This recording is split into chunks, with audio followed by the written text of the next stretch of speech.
Donc, rebonjour à tous. Donc, moi, il me revient la difficile charge de faire la synthèse de toutes les recommandations qui ont été proposées par les ateliers. Donc, vous avez vu que c'était très riche, très diversifié et parfois relativement complémentaire.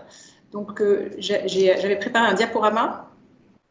Donc, j'ai essayé de synthétiser toutes ces recommandations en les replaçant dans des grands types de recommandations, au nombre de 8. Donc, les recommandations qui concernent les recherches et la connaissance, les recommandations qui concernent la gouvernance, celles qui concernent l'éducation, la formation, celles qui concernent la communication, la mise en réseau. Donc, on pourrait peut-être ces quatre premiers types de recommandations considérés comme du cadrage et de l'organisation en amont, finalement, de ce qu'on va pouvoir mettre en œuvre sur le terrain.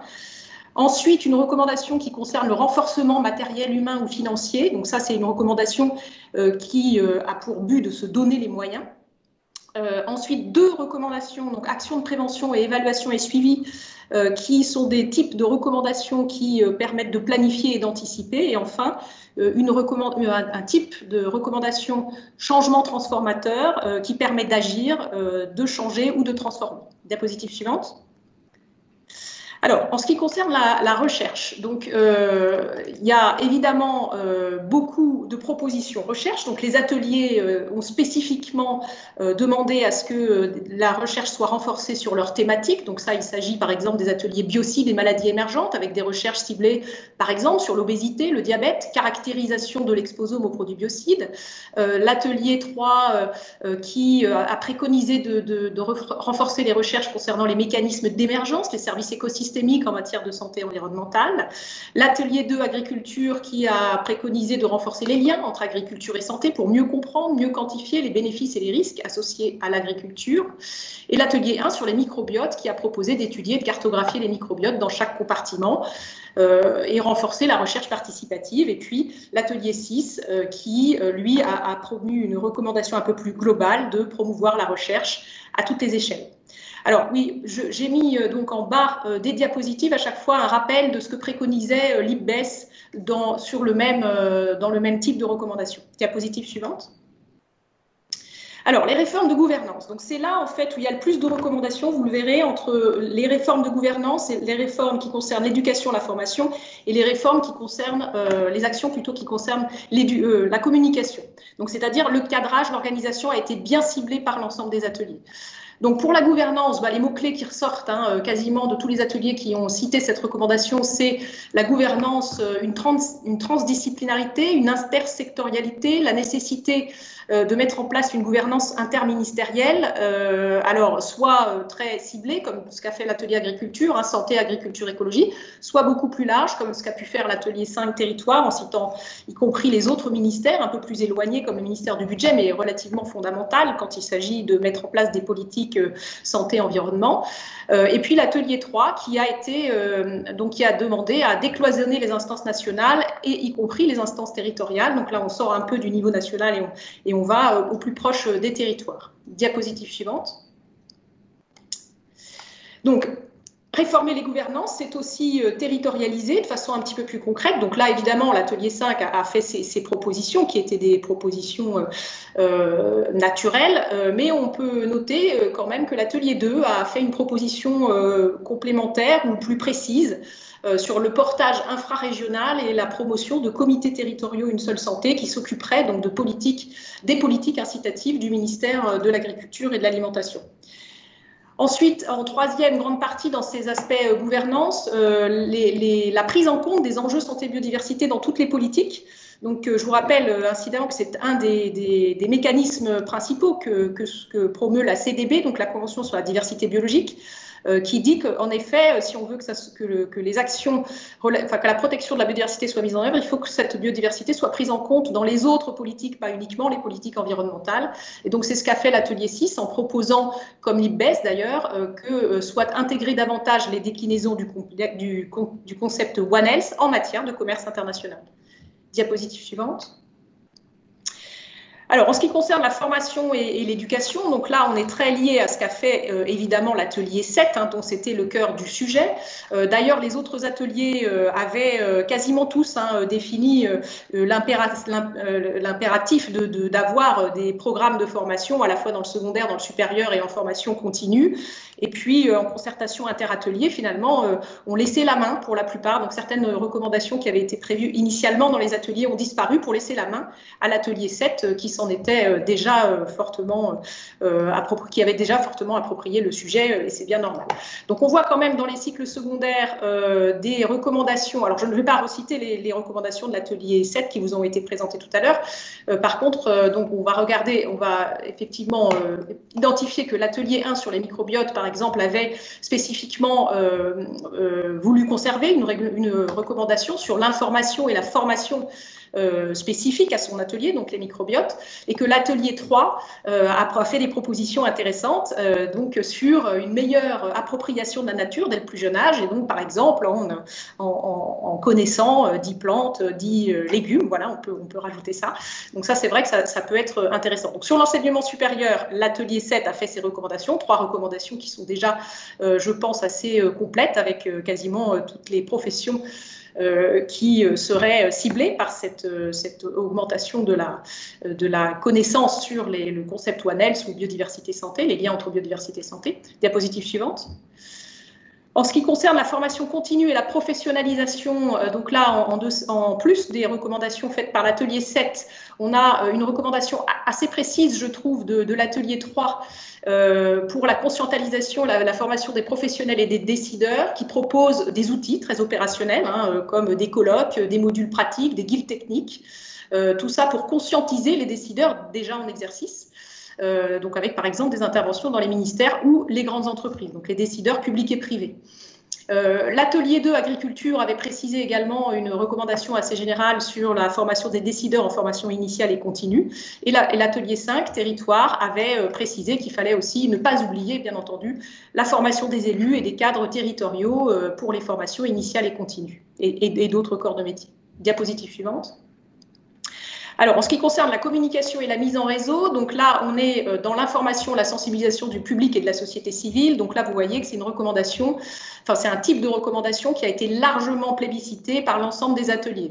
Quasiment tous les ateliers ont une recommandation qui traite de l'éducation du grand public. Alors, soit ça peut être assez ciblé, comme renforcer l'étiquetage environnemental ou nutritionnel, soit renforcer, donc communiquer auprès du grand public sur l'importance des microbiotes ou des biocides. Soit ce sont des recommandations plus générales, favoriser la diffusion des connaissances sur les impacts sur la santé, éduquer le grand public aux interactions, aux services écosystémiques et à la notion d'une seule santé. Diapositive suivante. Alors, la deuxième partie qui concerne la communication et la mise en réseau, c'est les échanges et le partage d'expériences, donc échange de connaissances et partage d'expériences. Donc là, on a des recommandations qui, par exemple, nous demandent de cartographier les acteurs pour mieux les connaître, pour qu'ils se connaissent aussi mieux entre eux, de cartographier les instances, les expertises au niveau national et local, de recenser, d'évaluer les actions localement performantes. Ça, c'est des propositions de l'atelier 3.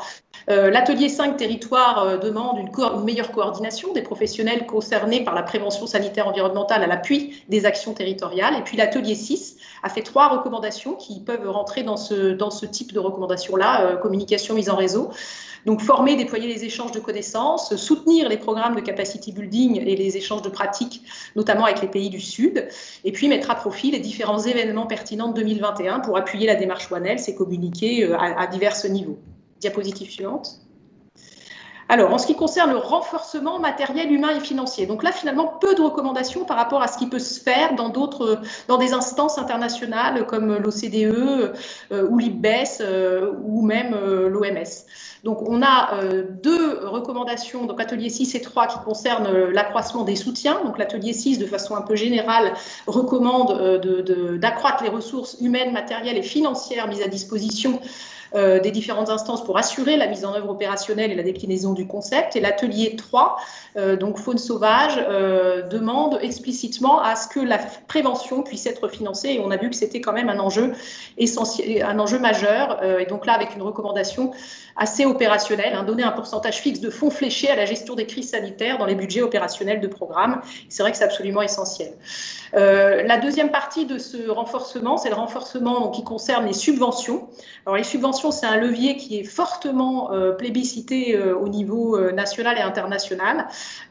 Et donc, et là, en fait, on voit qu'on n'a qu'une seule recommandation, c'est la recommandation de l'atelier agriculture-alimentation qui propose de conditionner l'octroi d'une part des financements étatiques aux pratiques ayant des co-bénéfices entre santé et biodiversité. Diapositive suivante. Alors, les actions de prévention qui sont le cœur de nos ateliers aujourd'hui sont déclinées par 2 ateliers plus précisément. Donc, l'atelier 3 qui demande pour assurer la réactivité, et ce, dès cette année, de préparer les crises sanitaires en améliorant le maillage régional et local des expertises, donc faune, flore sauvage en lien avec la santé.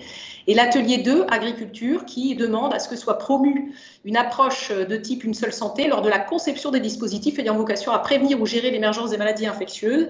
Et en dernier lieu, une recommandation assez originale qui demande à ce qu'on puisse trouver les moyens de renforcer la résilience des élevages en agissant sur les facteurs de fragilité, donc qu'on connaît déjà, qui sont soit le revenu, soit la possibilité de mettre en place des mesures de biosécurité, en agissant sur la densité des élevages, sur la génétique de ces élevages, l'alimentation, les biocides, etc. Et en améliorant la résistance sanitaire des animaux par une adaptation du système d'élevage pour évoluer vers une agriculture écologiquement intensive et donc diminuer les probabilités d'émergence. Diapositive suivante. Alors, en termes d'évaluation et de suivi, 2 types d'évaluation, donc l'évaluation ex post et ensuite les actions de surveillance et de suivi. Donc, en évaluation ex post, on voit que l'atelier 2 propose d'améliorer l'évaluation des produits et des pratiques agricoles. C'est la fameuse balance bénéfice-risque dont ils vous ont parlé. L'atelier 3 demande à ce que soit conduite une évaluation des plans de lutte et des actions qui en découlent. L'atelier 4 demande un dispositif de surveillance de l'utilisation des biocides. Et l'atelier 6 demande un outil d'évaluation de la qualité des services environnementaux. Donc vous voyez que sur cet aspect-là, les ateliers sont assez complémentaires.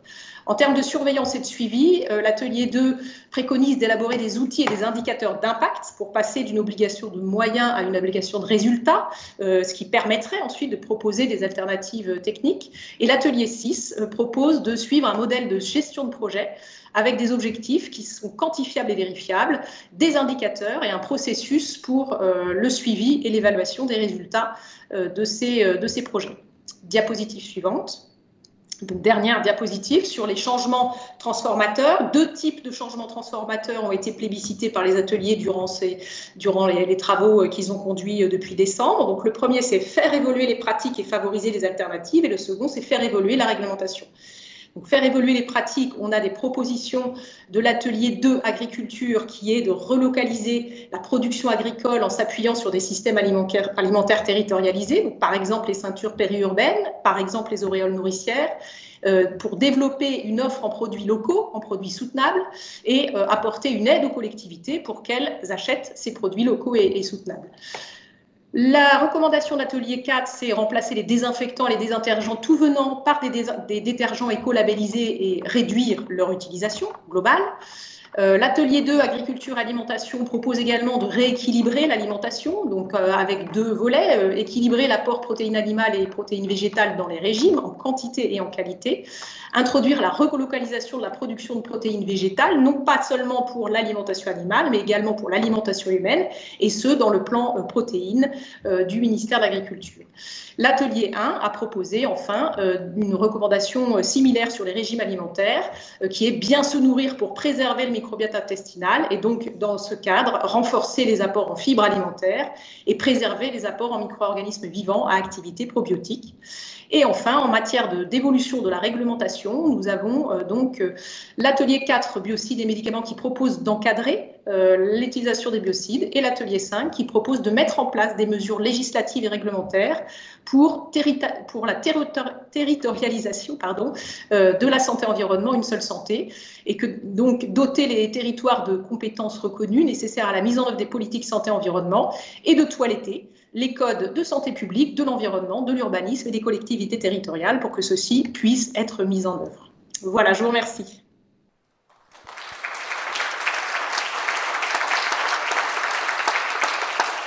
Un grand merci à vous, Hélène Soublet, pour ce bilan des recommandations. J'en profite aussi pour remercier tous les membres du conseil scientifique, que vous pouvez d'ailleurs retrouver sur la page internet de l'événement, de la conférence, et qui ont fait vraiment progresser aussi ce travail collectif. Et puis un grand merci surtout, bien sûr, aux très nombreux participants à ces 7 ateliers, aux pilotes, aux étudiants qui ont fait ces présentations et qui nous proposent de manière, à mon avis, assez précise des avis et des recommandations de nature à faire de la démarche One Health une réalité opérationnelle.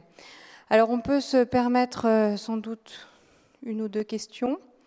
Peut-être première question auxquelles peut-être les personnes qui sont dans la salle peuvent répondre. Comment est-ce que les microbes que l'humain décrit comme étant pathogènes contribuent-ils à la santé d'un écosystème? Peut-être qui concerne plus l'atelier microbiote, Estelle? En fait, la question, en fait, la notion de pathogène se définit toujours par un autre. Donc, en fait, le micro-organisme peut être pathogène pour l'homme, mais remplir d'autres services écosystémiques dans un écosystème.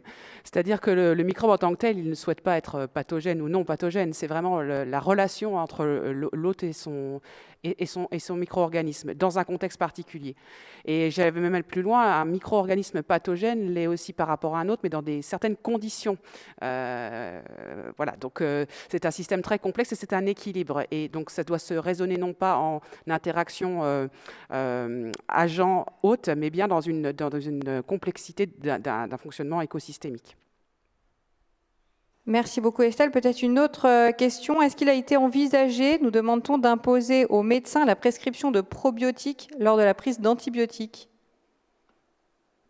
Donc, je suis cardiologue, je donne rarement des antibiotiques, mais rien n'est systématique, je le vois chez mes collègues. Voilà. Comme la vitamine D, qui est très importante pour l'immunité, n'est pas systématiquement donnée alors qu'elle devrait l'être.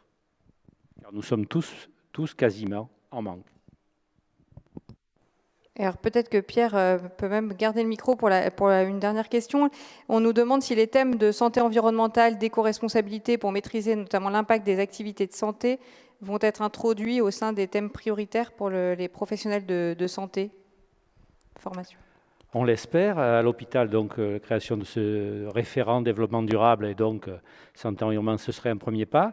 Nous avons une dentiste chez nous qui a fait un guide sur l'éco-responsabilité des cabinets médicaux. Alors, c'est une dentiste, mais ça peut être décliné à toutes les professions de santé. Donc, il faut aussi, chez nous, être responsable. Un élément sur les médicaments, par exemple, on étudie l'impact environnemental du médicament, mais pas de son métabolite. Or, il se transforme aussitôt.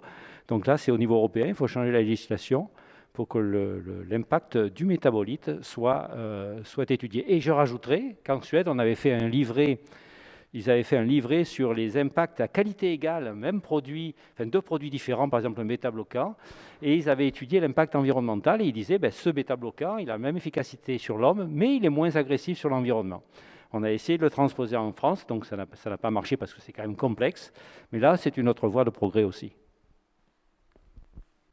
Et alors peut-être une toute dernière question si on a le temps.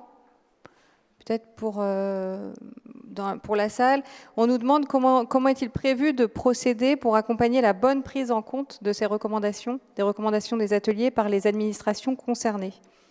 Jean-Yves Gauchot, par exemple. Bien, je crois que la suite à donner de ce riche travail, de cette matinée fort riche avec les interventions de Mattei, Nera, etc. et bien d'autres, les ateliers de cet après-midi, c'était formidable et surtout il y a un travail en amont. Je crois que maintenant on a un volet politique. On sait qu'on s'appuie sur la dynamique de la députée Toutu Picard et puis du groupe Santé Environnement. On sait qu'on est attendu par les administrations sur le PNSE 4 et il y a un volet politique. On va porter les associations signataires de la déclaration finale que l'on fera tout à l'heure, on va porter ça auprès des élus, des décideurs publics et de l'Assemblée nationale et du Sénat. Merci beaucoup Jean-Yves Gauchot.